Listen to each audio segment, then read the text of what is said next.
For decades, Saudi Arabia has been Pakistan's ultimate bailout machine.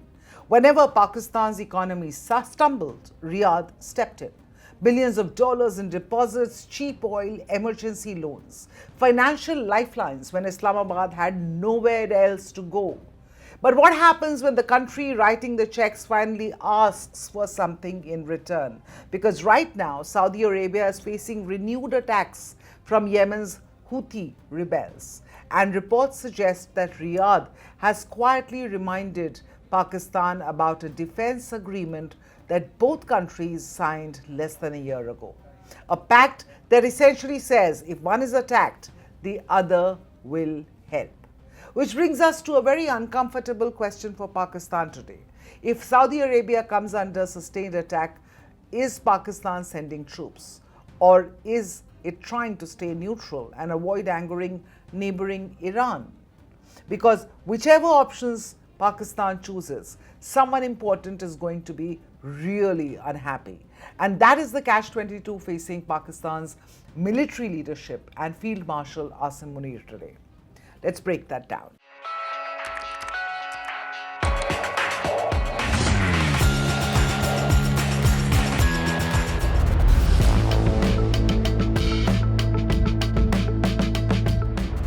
The latest trigger has come from Yemen.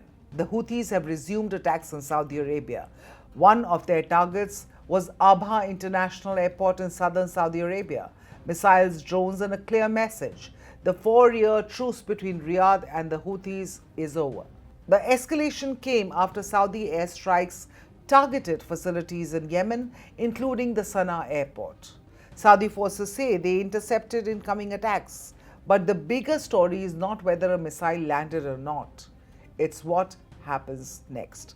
Because the Houthis are not just another militia. They are widely seen as part of Iran's broader regional network of allies, and that means every Houthi attack immediately raises a larger question.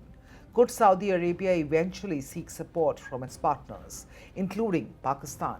And that is where things get complicated.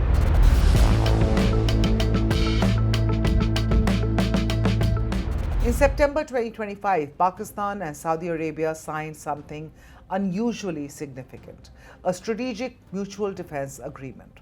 The agreement was signed during a high-profile visit by Pakistani Field Marshal Asim Munir to Riyadh. He stood alongside Crown Prince Mohammed bin Salman. The language of the agreement attracted attention immediately. The deal stated that aggression against one country would be treated as aggression against the other. Now that's a very serious commitment, not quite NATO, but similar in spirit. The agreement covers defense cooperation, military coordination, intelligence sharing, training, security collaboration. For Saudi Arabia, the expectation was obvious. If Riyadh faces a major security threat, like it's facing from the Houthis now, Pakistan should not simply watch from the sidelines. The question is whether that expectation is going to be tested now.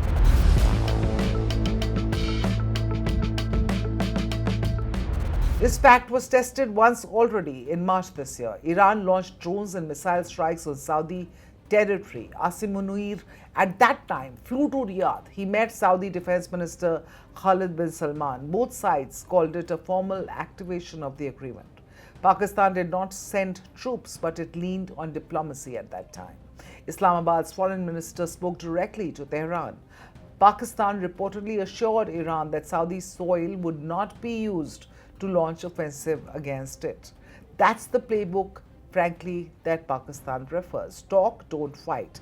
Now, the Houthis have opened a new front, and the question returns: will Pakistan act if attacks continue?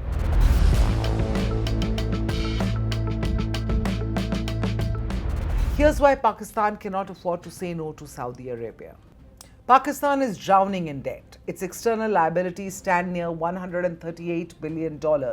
Chinese power producers, the same firms that Pakistan brought in under cpec, are refusing to waive nearly 170 billion rupees in late payment penalties.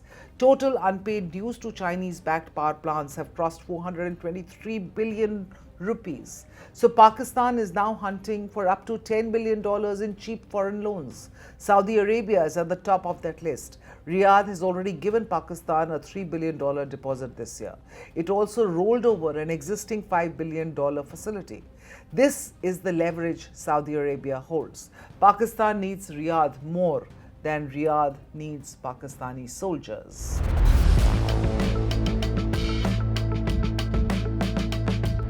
Pakistan has been here before. In 2015, Saudi Arabia asked Pakistan to join its coalition against the Houthis in Yemen.